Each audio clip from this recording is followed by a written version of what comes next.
bahwa gue nggak ngelarang orang untuk tersinggung. Boleh lu tersinggung. Yang kita pengen diskusiin itu adalah bisa dong tersinggungnya nggak pakai ngancam bunuh orang gitu loh.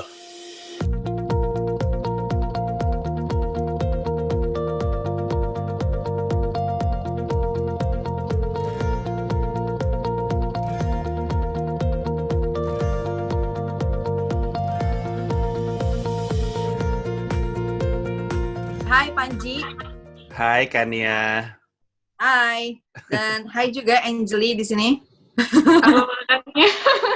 Panji biasanya kalau ngobrol sama gue cuman sama gue aja sendiri. Sekarang ada Angie juga di sini. Jadi nanti bisa tektokan lah ya bertiga. Siap, ayo. Salam kenal Angie. Salam kenal. Gue beberapa hari lalu buka websitenya yang bikin Panji ya. Kayaknya lo mau tur nih Angie ya. Iya betul sekali. Mau ngelanjutin, ini udah plan C gue nih. Tadinya gue harusnya mulainya bulan April, coba lu bayangin.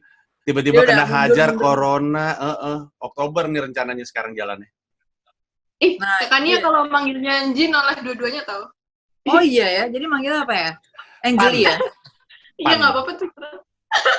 Oke, ya. Jadi kan website-nya tuh tersinggung oleh Panji ya, Angie? Ya nggak sih? Betul sekali. Tersinggung oleh Panji.com ya? Ya. Nah ya udah, jadi abis gue ngeliat website itu, gue kayak penasaran dong ya kan, tersinggung di mata Panji ini sebenarnya isu tersinggung ini kayak gimana? Karena gue juga termasuk, dan di sini mungkin Angeli juga nanti bisa share juga, termasuk yang paling sering nggak? Menghadapi masalah tersinggung ini. Jadi gue selalu bilang bahwa tersinggung itu hak gitu, bahwa orang yang berhak untuk merasa tersinggung, ya nggak sih? Iya. Nah, orang yang berhak merasa tersinggung. Tapi gue juga kayaknya, dan mungkin kita semua juga mungkin nggak punya kapasitas untuk benar-benar memahami semua orang yang ada gitu kan. Apalagi nih yang bakal tersinggung. Kayak gue ngomong kayak gini bakal tersinggung nggak? Ini kayak terlalu banyak yang harus dipahami juga gitu. Jadi gimana sih sebenarnya dealing with isu tersinggung ini? Nanti Panji dulu coba. Mungkin nanti Angie bisa sharing juga. Oke. Kalau bagaimana sih, you got me there, karena gue juga nggak tahu. Kalau gue tahu bagaimana caranya misalnya mengatasi ketersinggungan atau membuat orang tidak tersinggung, saya bebas merdeka ngomongin apapun yang saya tahu. Tapi kenyataannya tidak seperti itu. Dari toa masjid, ganja, kucing, juru bahasa isyarat, semuanya. Kerusuhan 98 pada rame semua sama gue. Nah, tapi yang gue tahu, tersinggung itu sebenarnya bentuk refleks hampir sama kayak ketawa. Orang bisa bilang, enggak kok gue nggak akan tersinggung gitu. Tapi tiba-tiba ada kata atau kalimat yang masuk ke psyche-nya dia atau memorinya dia, tiba-tiba micu aja. Nah makanya seperti juga halnya ketawa, untuk bilang sama orang, jangan tersinggung ya, itu agak susah gitu. Karena kadang-kadang kita nggak pernah benar-benar bisa tahu. Orang bisa bayar untuk nonton gue. Jadi dia tahu nih, Panji stand up comedian, gue tahu Panji kayak apa komedinya, gue bayar untuk nonton dia, di dalam gedung pertunjukan, ntar tiba-tiba bisa gini. Bisa aja. Nah, makanya itulah slippery slope. Komedian itu kan seperti tap dance di atas ladang ranjau. Kok gue bilang ganja tadi ya? Ranjau maksud saya, ranjau. Bukan ladang ganja ya. Susah dong. Ntar ada yang tersinggung ntar. Gitu kalau dari gue.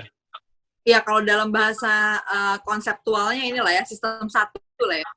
Iya. Sistem 1, sistem 2 ya. Berpikir sistem 1. Jadi, berpikir yang out of instinct ya kan, maksudnya jadi nggak berdasarkan emosi, bukan bagian rasional gitu ya. Jadi ya itu perasaan aja, tiba-tiba ya tersinggung aja gitu kan. Terus juga jadi susah akhirnya didefinisikan juga apa nih yang bikin tersinggung dan gitu ya. Jadi akhirnya jadi challenge yang mungkin nggak akan ada habisnya ya buat komedian. Waduh, udah pasti Angeli itu. Gimana? Ya. Sebenarnya sama kayak Kak Panji sih, kalau masalah tersinggung itu kan mungkin jadi refleks kan, jadi kayak nggak terlalu bisa dikontrol. Kalau menurut aku pribadi, emang kalau perasaan itu nggak bisa dikontrol, tapi tindakan yang kita lakukan atas dasar perasaan itu masih bisa dikontrol gitu. Meskipun kayak judgement-nya jadi agak-agak kabur sedikit gitu, tapi seenggaknya kan masih bisa kayak take a step back, nafas sedikit, terus kayak masih bisa decide apa sih tindakan yang bijak di selanjutnya gitu. Cuman ya, namanya manusia kan kadang kepleset juga nggak apa-apa gitu. Ya udah gitu. Tapi kalau misalkan emang mau bahas ketersinggungan and how I deal with it, kalau yang aku apply ke diri sendiri itu offense is taken, not given gitu. Cuman hal itu aku apply ke diri sendiri, tapi aku usahakan untuk tidak diuniversalkan ke orang lain juga. Jadi kalau misalkan aku ngomong terus orang lain tersinggung, aku berusaha banget buat kayak, oh ya udah, mungkin ada reasoningnya sendiri, berusaha buat memahamiin, masih komunikasi lagi, minta maaf dan sebagainya gitu. Panji gimana? Ada tadi kan pertama gue udah nanya nih, mungkin sekarang gantian. Panji yang nanya. Kalau gue sih lebih bingung sama lu pada, apalagi nih Kanian yang lagi rame-ramenya nih. Gue gitu ya? karena gini. Orang kan kalau tersinggung, tadi kan Angie sempat bilang ya, orang tersinggung dia juga meyakini itu refleks. Lalu tindakan setelah dia ngerasa tersinggung itu yang kemudian bisa diukur. Nah, gue tuh juga ngerasa gitu. Tersinggung itu refleks, tapi orang sebenarnya harusnya bisa mikir. Makanya gue merasa setiap kali mereka udah mengambil tindakan atas ketersinggungan mereka, itu tuh udah dilakukan lebih ke logik daripada emosinya. Nah, itu berarti dia punya misi tersendiri tuh ketika dia pengen menunjukkan ketersinggungannya. Kebanyakan adalah untuk memperkuat posisi dia benar atas yang salah gitu. Nah, gue kalau ketemu kayak gitu, gue nggak ngerasa mesti menanggapi. Tapi saya lihat Kanye ini senang sekali menanggapi yang seperti ini. Maksud gue, gitu ya? Maksudnya dalam rangka apa gitu? Jangan-jangan untuk memuaskan lu juga, atau lu merasa ini orang kayaknya mencoba untuk mengerti, jadi mungkin gue bikin mengerti atau apa? Itu gue malah nggak ngerti ketika ada yang tersinggung terus terlalu ditanggepin. Iya, sebenarnya gini sih, actually nggak selalu sih. Nggak selalu ya? Berarti pernah gitu kan? Juga kayaknya nggak cukup. Nggak cukup juga waktu hidup gue nanggapin selalu. Nggak, gue akan menanggapi yang memang ibaratnya gimana ya? Ada unsur yang memang gue sendiri harus belajar gitu dari situ, kayak gitu. Biasanya kayak gitu sih. Dan itu bukan karena elemen tersinggungnya per se ya. Tapi seperti yang kayak lu bilang tadi, perasaan tersinggungnya sendiri itu kan kayak otomatis gitu kan. Tapi tindakan setelahnya, dan kemudian biasanya diberikan argumen-argumen juga. Nah, ini udah bukan ranah otomatis lagi, ya kan? Tapi ibaratnya yang ranah yang di mana bisa dijadikan dialog juga gitu.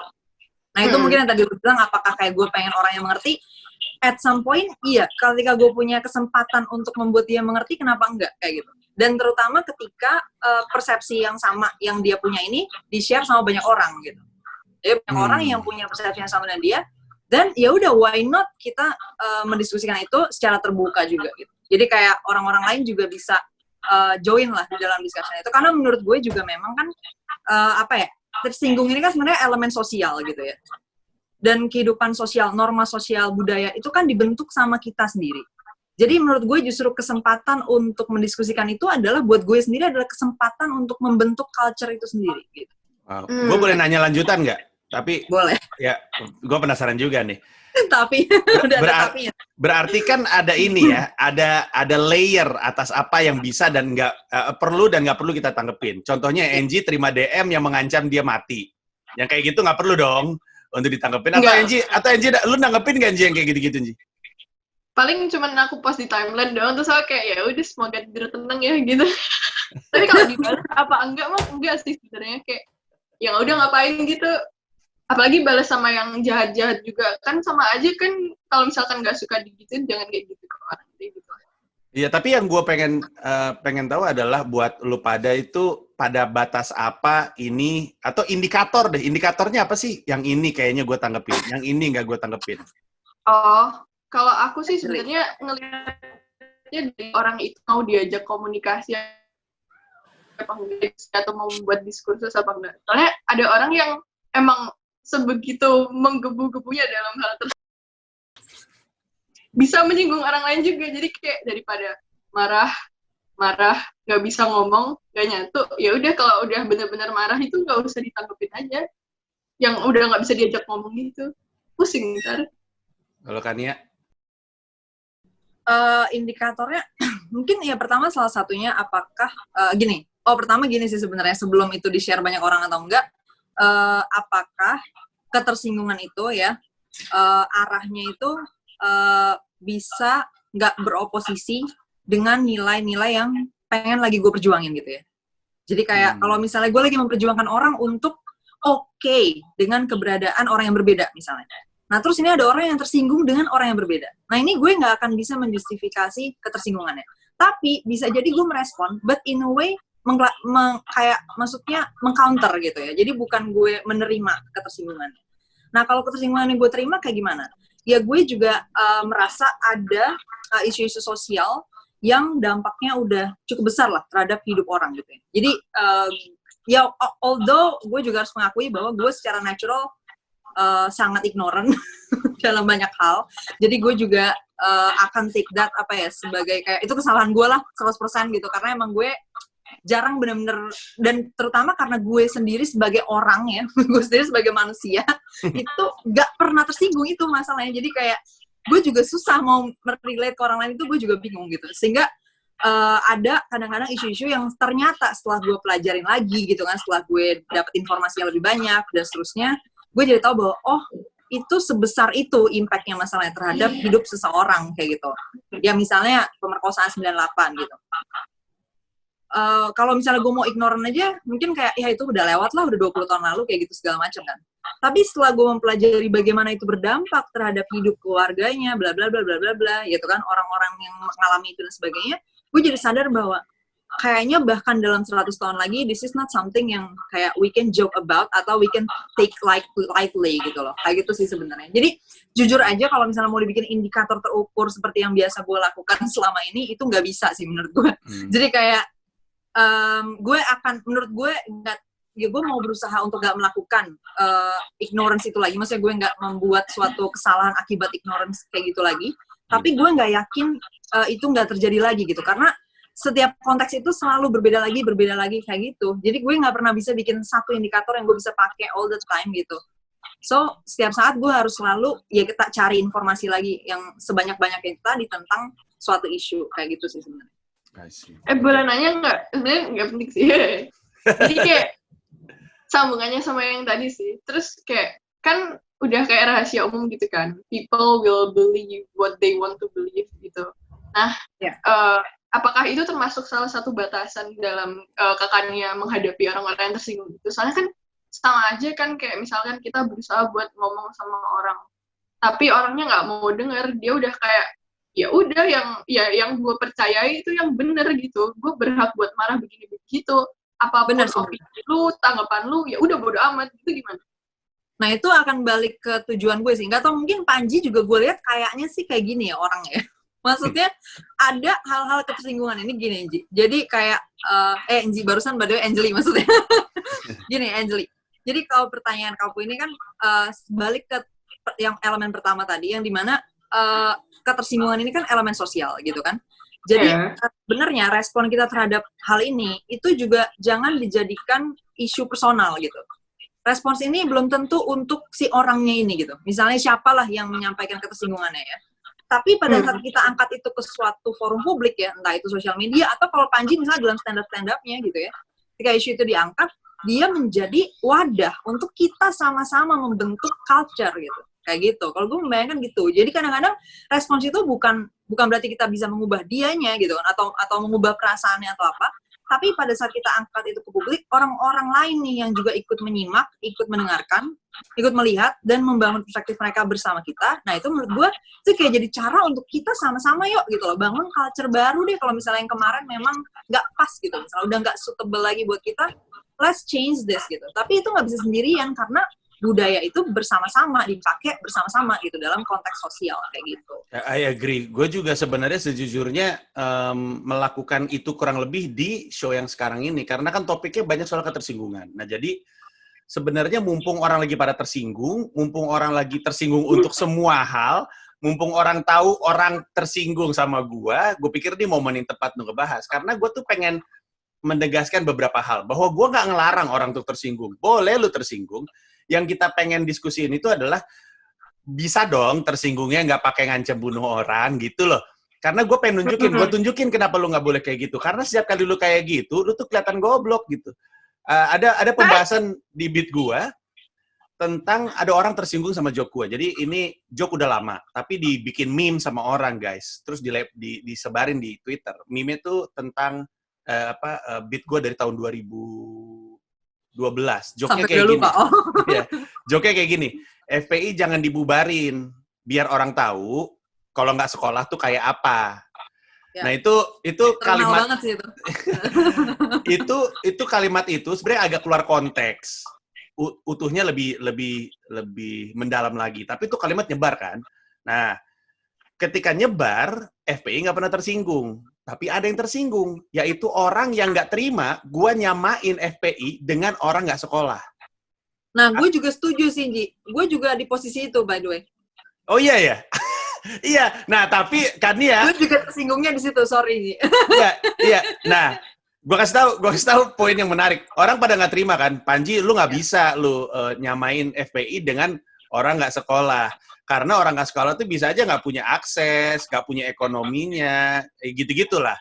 Nah, tapi di antara yang tersinggung, kalau itu... Dan masalahnya juga belum tentu mereka, sorry, tapi bisa jadi mereka juga cerdas gitu loh maksudnya. Ya, paham gue. Kalau itu argumennya, kita masih bisa terima dong. Tapi kan kalau misalkan orang tersinggungnya dengan marah, seperti satu tweet yang gue simpen, dia ngomongnya gini, Mas Panji nggak boleh gitu, nggak boleh nyamain orang FPI dengan orang yang nggak berpendidikan. Nggak berpendidikan itu bisa aja karena mereka miskin, karena mereka ini, kalau mereka ini. Karena kalau orang FPI, ya mereka goblok aja. Terus gue dalam hati bilang, anjing kok nih orang bisa tersinggung sambil menyinggung orang lain lagi. Dia jadi masalah sendiri nih sama FPI dengan kata-katanya itu. Jadi sebenarnya kan lu kalau lu nggak suka dengan sebuah pernyataan atau sebuah argumen, ya kan lu berhak untuk ngomongin. Justru itu adalah dasar dari kehidupan kita untuk ngomong ketidaksetujuan. Tapi yang lu mesti sadar adalah lu mesti rada ngerem dikit. Karena kalau lu berargumen bawa-bawa emosi dan jadiin itu personal, ntar kita sendiri yang jadi kelihatan dalam tanda kutip goblok gitu. Karena nyambung ke yang Kania bilang, gue ingat ada kutipannya gue lupa persisnya gimana, tapi kurang lebihnya, there is a huge amount of freedom in not taking anything personally. Dan itu benar menurut gue. Di kita tuh rasanya, ya ampun, enak bener ketika kita nggak nanggepin apapun tuh personal gitu. A huge amount of freedom.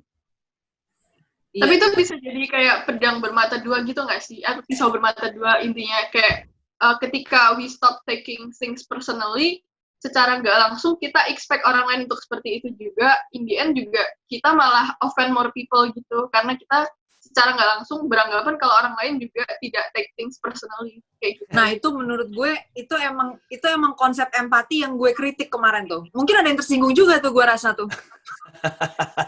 Soalnya gue bilang golden rule nih salah nih gitu. Kayaknya fanatiknya golden rule mungkin tersinggung juga gitu ya. Jadi kan konsepnya kan do to others, pokoknya kayak perlakukan orang lain kayak how do you want to be treated gitu kan, treat others the way you want to be treated gitulah basically.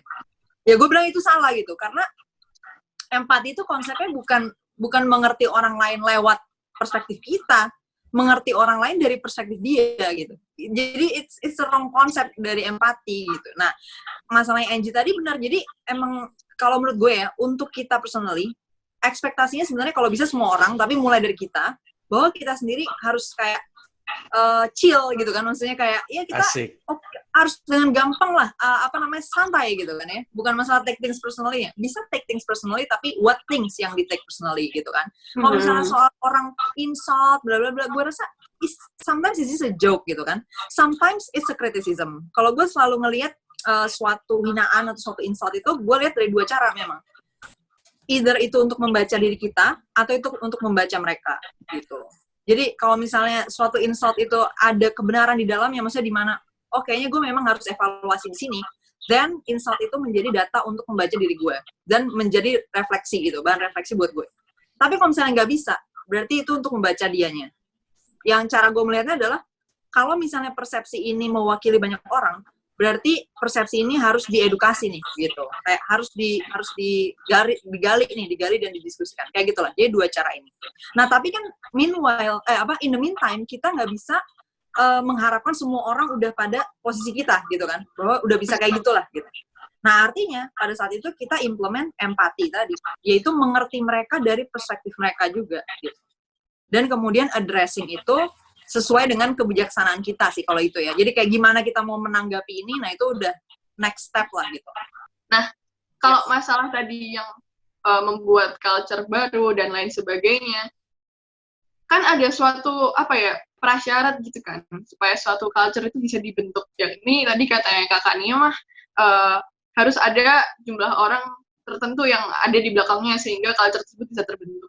Nah, gimana kalau misalkan ternyata we stand our own ground di saat orang lain itu ternyata oppose kita semua? How do we make that new culture itu? Itu kayak pertanyaan buat Kakaknya sama Kak Panji juga sih. Oke, Panji mau jawab duluan? Kalau how do we make the new culture, bagaimana kan dengan ketika kita ditekan dari berbagai macam sisi, terus kita pengen stand our ground kan? Ya kalau misalnya bagaimana ya dengan susah payah itu jawabannya. Dengan susah payah itu jawabannya.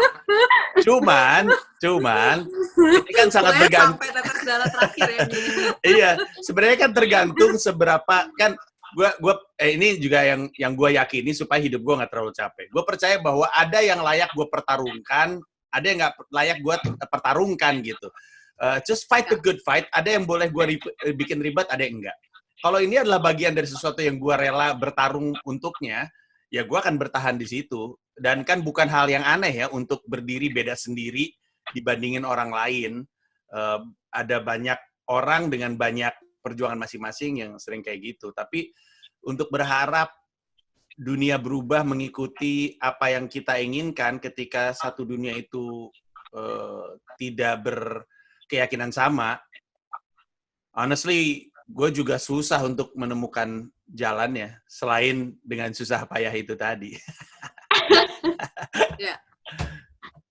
Kalau menurut gue setuju sih, maksudnya bahwa dengan susah payah memang Ji, benar. Ya, pasti dengan susah payah. Cuman kalau misalnya pertanyaannya kayak, maksudnya gimana kalau kita sendirian gitu ya? Nah, menurut gue kata sendirian ini juga mungkin harus maksudnya dipertimbangkan lagi sih. Maksudnya kalau misalnya apa yang kita dukung itu punya manfaat ya, sekecil apapun, itu pasti ada orang lain yang kayak membutuhkan manfaat itu gitu, kayak gitu loh. Maksudnya it's impossible kita seunik itu dalam hal elemen sosial gitu ya, dalam hal culture nih, dalam hal bersosial gitu. Karena misalnya dalam konteks ketersinggungan ini, sebenarnya kan pilihannya cuma dikit gitu loh. Kubunya sebenarnya cuma dikit lah. Bahkan mungkin at one point bisa kita bagi jadi dua aja sebenarnya ya. Satu itu external locus of control, orang-orang yang memang maunya semua orang sesuai dengan dia. Satu lagi itu internal locus of control, orang-orang yang memang maunya justru lebih banyak kontrol dirinya sendiri dan bagaimana menanggapi orang lain dengan cerdas, kayak gitu. Jadi menurut gue ini cuma terbagi dua doang sebenarnya. Nah artinya lu nggak mungkin sendirian gitu di situ, kayak nggak mungkin. And that's exactly why misalnya ada Panji di sini, ada gue, nanti ada orang lain lagi yang setuju dengan barisan yang kanan tadi gitu. Nah ini ya udah kita ally gitu, kita unite di sini dan mempromosikan culture ini. Dan kenapa sih it's better daripada tadi external locus of control? Kalau menurut gue adalah energinya ya, energi yang dipakai untuk mengontrol semua orang itu terlalu besar gitu. Ngapain kita mengontrol semua orang? Dan mungkin karena kita juga secara natural mungkin ya, I think kecenderungan alamiahnya kita adalah udah dari awal cenderung chill gitu, cenderung nggak tertarik untuk ngoprek-ngoprekin hidup orang kayak gitu. Nah mungkin jadi gampang lah buat kita. Jadi kita juga harus tahu bahwa mungkin ada orang lain yang harus lebih effort nih untuk bisa kayak gitu. That's okay, kita empathize gitu kan. Tapi kemudian kita tetap perjuangkan bahwa dengan cara kayak gini nih, this is the only way. Ketika kita berbeda-beda, kita bisa santai gitu. Maksudnya in a friendly way menyampaikan perbedaan kita kayak gitu loh. Jadi kayak basically kita bisa mempromosikan itu dan kita nggak pernah sendirian gitu kalau dalam hal itu ya, kalau yang gue lihat. Ya, gue tambahin dikit. Kalaupun terasa seperti siapapun itu sendirian, itu mungkin karena dia tidak berani untuk bicara apa yang di pikirannya dia. Karena kalau lu nggak ngomong apa yang ada di benak lu nggak akan nemuin orang lain yang punya pemikiran serupa. Jadi, dan itu tantangan tentunya untuk ngomong apa yang kita yakini di tengah-tengah dunia yang menekan balik. Tapi keberanian untuk kita berani ngomong, untuk kita mau ngomong, itu justru adalah solusi untuk kita bisa ketemu siapapun yang kepikiran sama kayak kita. Ini Ji, mungkin yang sering dipertanyakan orang, tersinggung itu hak gitu kan. Tapi boleh nggak sih tersinggung itu menjadi hukum? Untung gue minum kopi lagi nih. Ini gue, brengsek bener dah kan ya dah. Aduh. Ini kalau, ini untung gue kopi nih. Ya. Ini kopi nih ya. Nanya, jadi harus lo yang jawab, karena gue yang nanya. Ya, oke. Wow. Oke, gue ada di posisi tidak. Karena gue ada di posisi yang meyakini kita nggak benar-benar bisa ngeraba orang tersinggung karena apa. Karena seperti yang tadi, moga-moga kita bertiga sama-sama yakin ya, ketersinggungan itu kan nggak kita kasih ke orang. Orang nerima sesuatu sebagai ketersinggungan gitu. Kayak orang bisa ngomong sama gue, Panji, nggak lucu lu gitu. Dan gue bisa aja tersinggung. Tapi ada juga orang yang dikatain hal yang sama, nggak lucu lu, dan dia nggak tersinggung gitu. Dan ini salah satu contoh lagi. Untuk menggambarkan betapa ini aneh banget dan kita susah sekali jadiin produk hukum. Gue lagi deketin cewek nih di Bandung. Saya mau pacari perempuan ini, ya kan. Gue datang ke rumahnya untuk makan siang. Sama satu keluarga, mencari perhatian keluarga gue nih. Terus ibunya tuh cewek yang lagi gue deketin bilang, Panji tolong oper piring ayam. Tangan kanan gue lagi megang centong nasi nih, jadi gue pakai tangan kiri, gue kasih. Sorry tante, tangan kiri. Tantenya nanya, kenapa harus sorry? Gue bilang kan soalnya tangan kiri nggak sopan. Tantenya ngomong, jadi menurut kamu, seumur hidup saya tidak sopan, karena saya ini kidal. Ya ampun, kata gue mau sopan aja orang masih tersinggung loh. Mau sopan, gue minta maaf dulu pakai tangan kiri, tersinggung itu ibu. Akhirnya gue nggak jadi juga pacaran sama tuh cewek. Tapi poin gue adalah, di saat kita pengen sopan aja orang tersinggung, terus lu bikin aturannya tuh berdasarkan apa? Susah, gue rasa nggak mungkin. Angeli mau sharing? Aku masih kayak mixed opinion sih, kayak gimana ya? Kalau menurutku sebenarnya masalah ketersinggungan ini kan bisa dijawab dari sisi kan. Apakah orang ini emang ada intention buat menyinggung, ataukah yang satunya ataukah emang intention itu nggak dasari apa-apa gitu. Jadi kayak ketika suatu hal itu sebenarnya insult dan bisa mampu menyebabkan suatu kerugian secara transaksional, kayak misalkan aku nge-review produk nih, dan itu produk itu tuh aku reviewnya jelek banget sampai perusahaan tersebut ternyata omsetnya turun dan sebagainya karena aku punya influence gitu. Aku bingungnya antara apakah pabrik tersebut atau orang yang punya usaha tersebut tuh berhak buat nuntut aku karena aku udah defame produk mereka apa enggak gitu. Terus kalau menurutku masalah ketersinggungan itu kita lihat lagi apakah yang kita singgung itu personal ataukah kelompok gitu. Soalnya menurutku kayak konflik horizontal itu bakal terus ada gitu, dan aku nggak tahu, masih mikir-mikir, masih dalam proses mencari tahu untuk meredam konflik horizontal itu kita butuh apa selain produk hukum. Jadi kayak masih bingung juga sih. Ya. Kalau lu jawabannya apa? Nah, ini dia yang gue tunggu nih. Tapi oh ini yang lo tunggu ya. Gue mau jawab bagian yang review tadi dulu ya, bagian yang review. Jadi gini, gue memang sebenarnya memakai konsep umumnya satu doang sih sebenarnya konsep yang gue pakai, yaitu hak individu gitu kan. Jadi konsep hukum itu buat gue hukum fokusnya adalah melindungi hak individu kayak gitu. Nah, sekarang soal kebebasan berpendapat itu salah satu bagian dari hak lah ya gitu ya, bahwa orang punya kebebasan berpendapat gitu kan. Nah, menurut gue soal review dan brand whatever itu sebenarnya bagian dari kebebasan berpendapat aja. Brand punya hak kok buat beriklan bla bla bla sampai orang jadi beli. Terus apa salahnya kalau gue juga beriklan yang menunjukkan bahwa produk dia jelek? Dan tinggal si audiens saja yang menilai kan, which one untuk yang mau mereka percaya atau yang mau mereka dukung gitu, kayak gitu ya. Kalau soal bagian review itu menurut gue ya ini memang panggung di publik itu ya ini, silakan mendiskusikan, silakan mendiskursuskan perspektif masing-masing kayak gitu. Dan justru dengan brand membungkam misalnya adanya review yang jelek atau kritik yang buruk, ya itu namanya apa ya, jadi monopoli kan berarti gitu loh. Berarti artinya negara itu kayak semacam mewajibkan orang untuk menerima produk dia gitu. There's no way kalau orang nggak boleh nggak basisnya fitnah gitu gimana? Kayak misalkan aku emang pengen ngejatuhin nih gitu. Kalau fitnah itu isu lain, itu kan berarti informasi palsu gitu ya. Nah, gue sebenarnya di sini masih dilema sih, karena gini sebenarnya again idealnya kita mengembalikan ke audiensnya, ya kan? Gue bohong itu ya hak gue, dalam artian ngerti nggak? Bohong itu kan bagian dari ekspresi pendapat juga gitu ya, informasi lah gitu.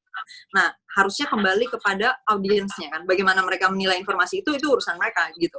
Itu idealnya, tapi gue ngerti bahwa dampak dari informasi bohong ini masalahnya fatal gitu ya. Karena apa? Karena orang membuat keputusan berdasarkan informasi gitu.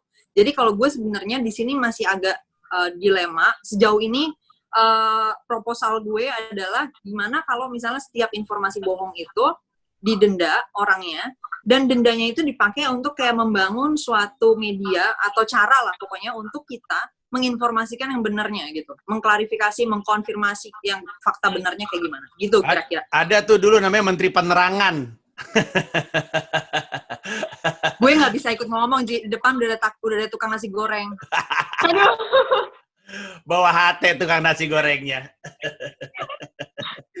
Itu soal informasi bohong gitu. Tapi kalau misalnya reviewnya nggak ada mengandung kebohongan, ya kan menurut gue ya itu ya memang dia itu review dari dia gitu. Maksudnya ya itu perspektif dia yang bisa jadi memang negatif gitu kan. Dan kalau misalnya negara harus memaksa orang untuk mereview positif, ya itu berarti negara kayak memaksa untuk semua orang menerima suatu produk, dan itu menurut gue melanggar hak dari warga negara gitu. Nah itu konsep gue gitu. Tapi pertanyaan gue sendiri nggak usah gue jawab lah ya. Padahal saya nanti-nanti itu sebenarnya. Oh gitu. Oke. Ya, oke lah, boleh lah gue jawab dikit ya. Ya, gue sih setuju sama Panji sih sebenarnya. Gue nggak menemukan celah di mana kalau elemennya cuma satu ya, tersinggung ya. Tapi elemen lainnya misalnya kalau misalnya kata-katanya itu mengancam, nah itu kan urusan lain ya. Tapi kalau kata-kata itu cuman menyinggung nih, nah itu ya, apakah bisa menjadi dasar hukum? Itu menurut gue nggak bisa, karena lagi-lagi ya itu nggak melanggar hak gitu, bahwa tapi kan hak kan tersinggung itu kan hak gitu, misalnya orang bilang gitu, tersinggung itu, iya merasa tersinggung itu hak, tapi orang ini juga punya hak untuk bicara whatever gitu, kayak gitu. Nah melanggar ketika apa? Ketika lu dipaksa untuk duduk di situ, misalnya dengerin Panji menyinggung lu, nah itu baru melanggar. Ya, misalnya si Panji, dengerin gue nggak lu pakai nodong pistol, dengerin gue, nah itu baru salah. Tapi kalau misalnya yang milih untuk duduk di situ lo, yang milih untuk klik link YouTube-nya itu lo, yang milih untuk diem tetap nonton dengerin Panji menyinggung lo itu lo, nah ini gue jadi bingung di mana elemen melanggar haknya gitu kan? Nggak ada elemen melanggar haknya, bahwa dan di sosial media terutama fitur-fitur sosial media itu menurut gue udah cukup lengkap untuk orang mengeksersis haknya gitu loh. Misalnya dengan memblokir, nge-mute, bla bla bla. Sampai kemarin ada orang yang di post gitu di Twitter kalau nggak salah, jumlah akun yang dia blok 15.000 berapa gitu. Dan itu menurut gue, nah that's your way untuk exercise your right gitu. Gue nggak suka nih Mas Panji, blok, selesai gitu. Sosial media itu begitu cara mainnya. Tapi hidupnya sungguh echo chamber sekali jadinya ya. Ya, well, nah itu konsekuensinya.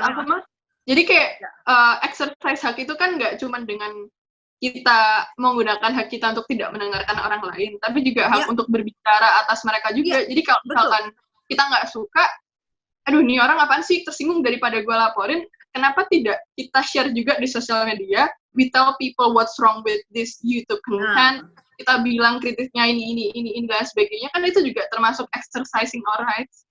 Iya, itu yang gue setuju gitu kan, bahwa lo punya hak, silakan dipakai hak-hak lo itu gitu, bukan kita malah merampas hak orang dengan menggunakan pidana. Nah makanya gue nggak sukanya adalah Indonesia punya tools pidana untuk melakukan itu masalahnya. Jadi akhirnya kita juga jadi pusing kan, karena pidana-pidana itu benar-benar subjektif penilaiannya. Jadi kita juga bingung mau menyeleksi pendapat kita atau omongan kita untuk nggak melanggar undang-undang itu juga bingung. Ya. Karena itu undang-undang nggak ada ukurannya gitu. Nah akhirnya apa yang terjadi? Ya itulah, ya seperti kita tahu lah kasus-kasusnya ya. Nggak perlu gue sebutin.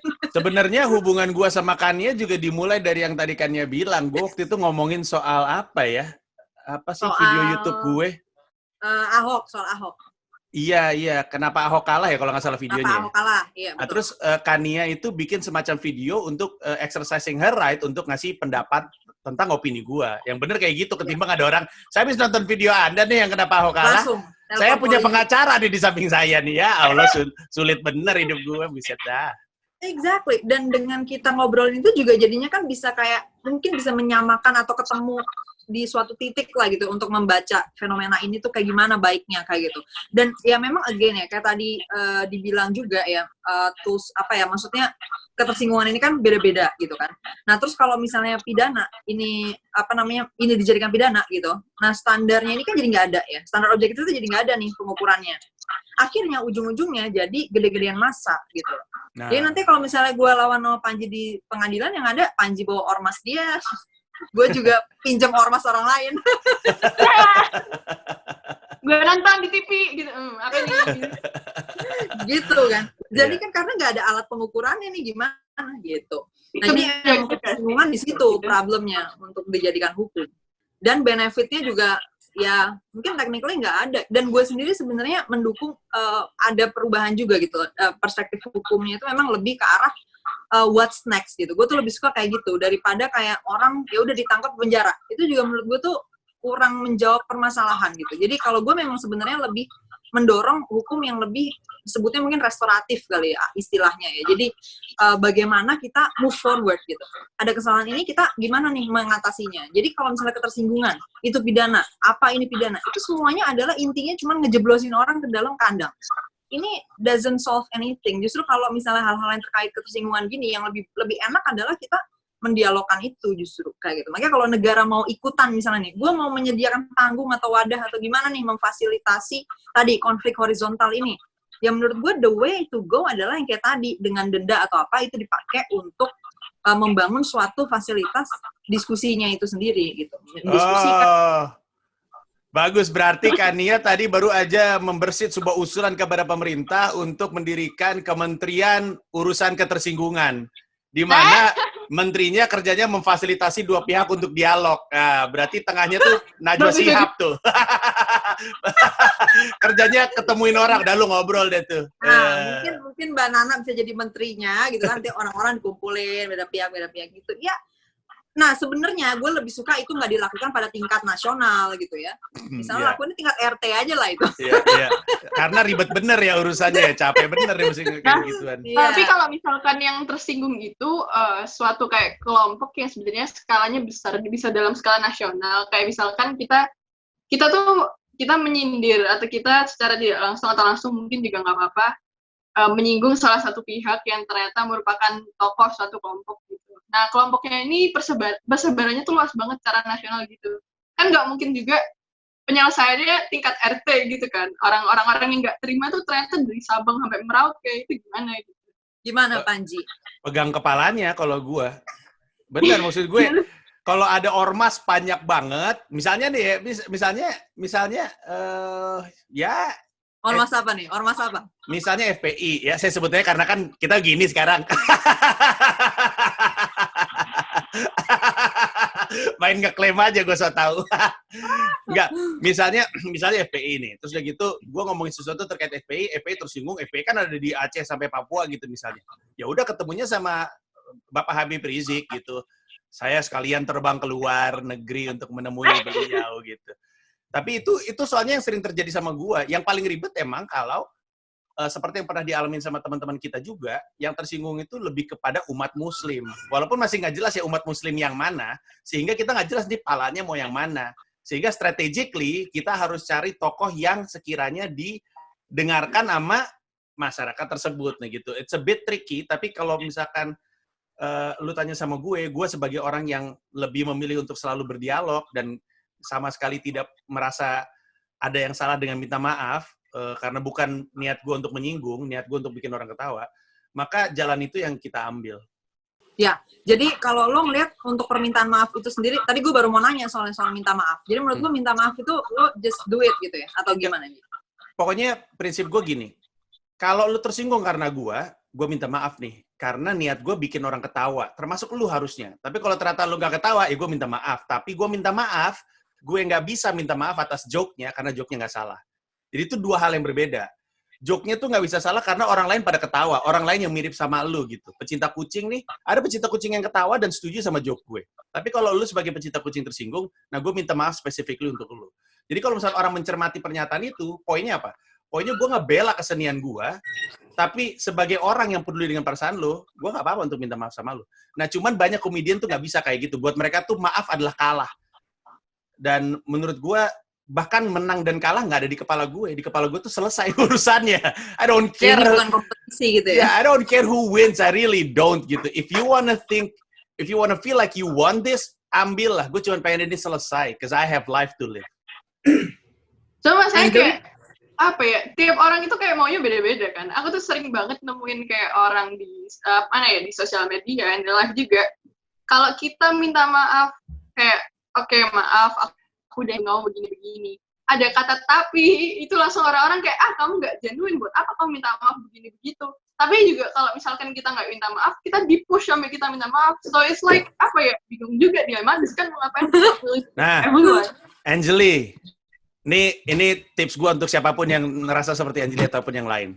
Dalam satu masa di hidup kita harus belajar untuk dengerin mana yang bisa kita ambil dan mana yang tidak perlu kita ambil opininya. Banyak orang tersinggung sama kita. Kalau kita pikirin yang mana yang mesti gue iyain kan pusing. Nah, nanti sayangnya ya, pengalaman dan kebijaksanaan yang membantu kita untuk nentuin, yang ini gue dengerin, yang ini nggak perlu gue dengerin. Yang ini gue minta maaf, yang ini masih rame. Ya udah nggak apa-apa, lu mau rame-rame aja. I stand my ground, gue berdiri di sini. Stones and stick can hurt me, words cannot.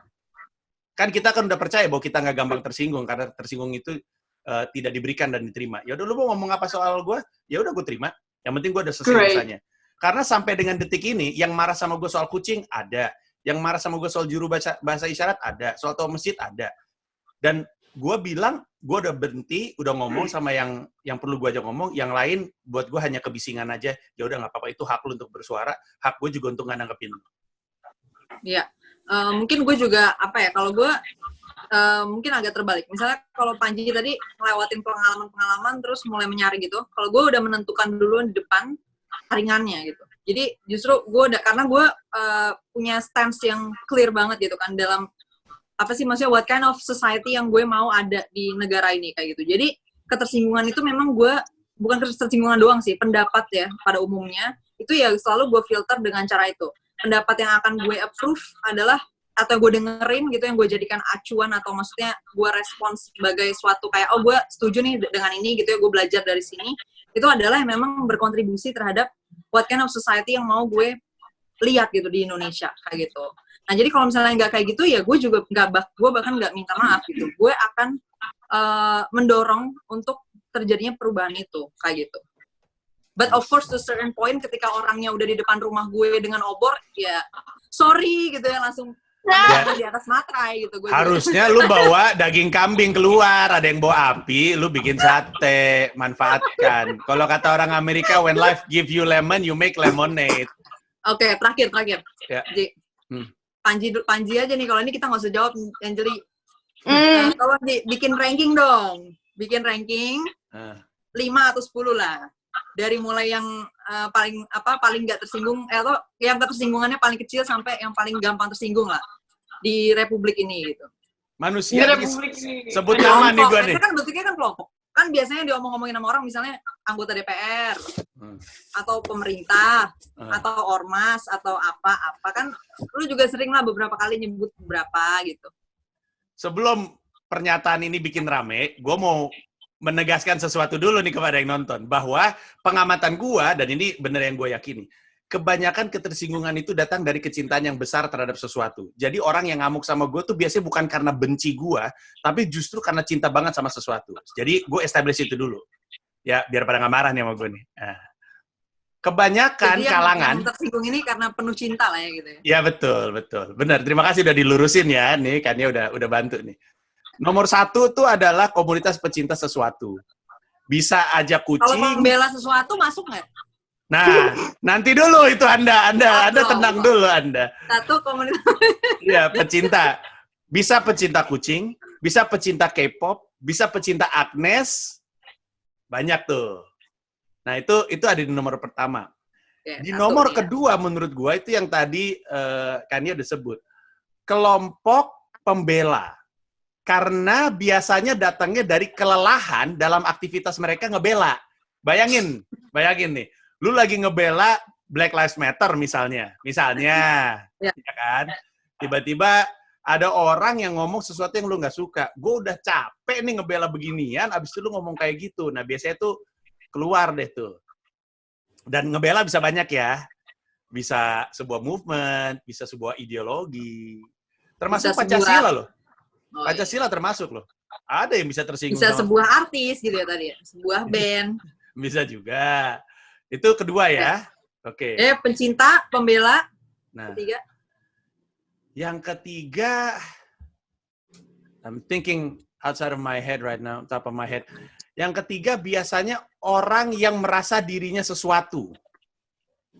Kalangan yang merasa dirinya sesuatu gitu. Ya. Maksudnya apaan itu? Gini, privileged people. Privileged people. Maksudnya yang pengen banget dihormatin gitu ya? Dia nggak minta. Maksudnya yang dia, harus banget. Dia merasa dirinya terhormat. Mungkin itu lebih spesifik. Oh. Kalangan yang merasa dirinya terhormat. Ya. Seperti contohnya pejabat. Ya, pejabat tuh sering tuh. Nggak spesifik di DPR. Karena gue justru lebih sering dengar pejabat tersinggung itu bukan DPR sebenarnya. Tapi biasanya nih mungkin ada bupati, ada anggota DPRD. Itu gue lebih sering dengar kasusnya daripada DPR-nya. Ya pokoknya siapapun yang merasa selebritis masuk nggak? Bisa masuk. Bahkan ini termasuk juga lebih spesifik kepada pemuka agama bisa jadi salah satunya. Pokoknya orang yang merasa dirinya ada di posisi yang terhormat. Dan mungkin proses menuju ke sananya ribet banget. Untuk bisa sampai posisi terhormat ribet banget. Sehingga ketika Panji enak-enak aja nih bikin joke tentang gue gitu. Asli. Udah ribet hidup gue untuk bisa seperti ini. Anda mau bicarakan saya seperti itu. Oke, 3. Itu 3 ya. Ya, banyak. Baru 3 loh, Ji. Banyak. Pencinta, pembela, yang terhormat. Yang terhormat terus 3. Oke, terus. Ya. Yang keempat, orang-orang minder. Nah, itu dia. Karena gue punya prinsip orang minder mudah tersinggung. Di dunia ini ada kalangan yang insecure. Baik insecure tentang kebenaran yang dia yakini, insecure tentang klub sepak bola yang dia dukung, insecure sama apapun itu. Orang-orang insecure cenderung mudah tersinggung. Kalau lo secure dengan kelaki-lakian lo misalnya, lo pakai baju pink dibilang, ih banci, ya biarin aja orang gue laki gitu misalnya ya. Tapi kalau dia mungkin insecure juga kan kita nggak tahu ya. Dia mungkin mudah tersinggung. Jadi bisa banyak faktornya, tapi intinya adalah orang-orang yang minder. Orang-orang insecure, itu kalangan nomor 4. Terus nomor 5. Aduh, masih harus ada satu lagi. Jadi pecinta, pembela, terhormat, pencinta, pembela yang terhormat, dan minder. Yang insecure. Kelima. Kalangan yang mudah tersinggung di Indonesia.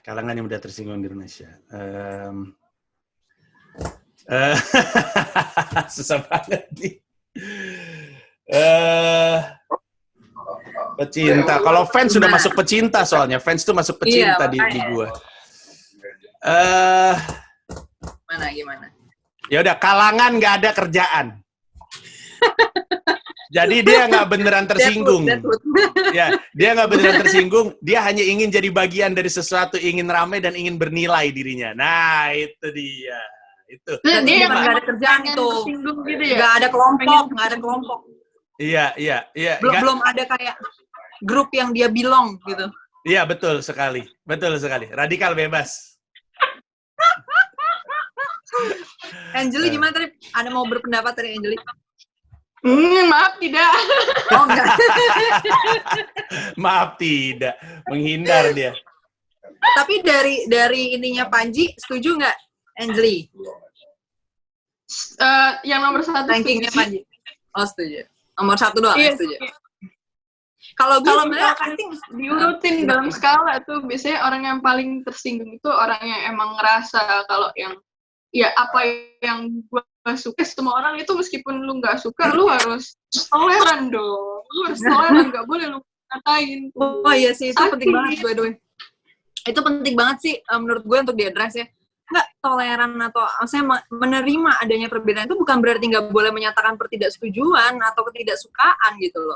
Cara gue menghormati perbedaan itu ya gue kan nggak membuat lo nggak bisa mengakses hal itu yang lo suka itu kan. Maksudnya gue nggak membuat itu dilarang misalnya atau itu dipidana. Tapi bukan berarti gue nggak boleh nggak suka dengan hal itu gitu loh. Nah itu. Karena Kadang bukan itu kewajiban semua orang untuk suka apa yang lo suka gitu. Gue juga bingung ya di situnya ya. Kok kayak seakan-akan toleransi itu berarti harus setuju. Nah, toleransi itu bukan untuk setuju, toleransi itu untuk menerima, bukan setuju. Nerima itu maksudnya nerima keberadaan. It's okay, you exist, lo ada di sini, pendapat lo ada, dukungan lo ada. Tapi kalau gue nggak suka ya boleh juga. Ya justru karena itu that's the point dalam demokrasi, bahwa gue nggak perlu suka apa yang lo suka gitu. Yeah. Nah itu masalahnya menurut gue penting banget sih. Betul sekali. Lu nggak pusing ya lu berdua ya otak lu ya?